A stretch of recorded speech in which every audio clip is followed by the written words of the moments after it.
til den her video. I dag spiller Pet Simulator, og jeg viser lige mine pets her.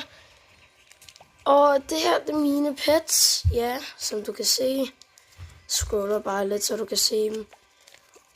Og grunden til, at jeg har nogle dårlige pets hernede, det er fordi, at jeg skal snyde folk og få gode pets.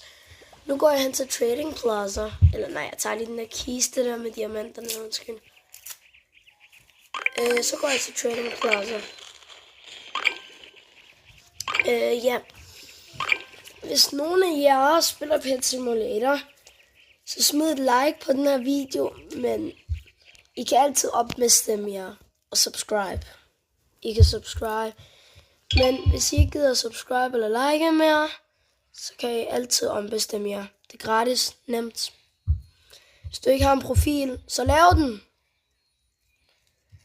Nå, damn,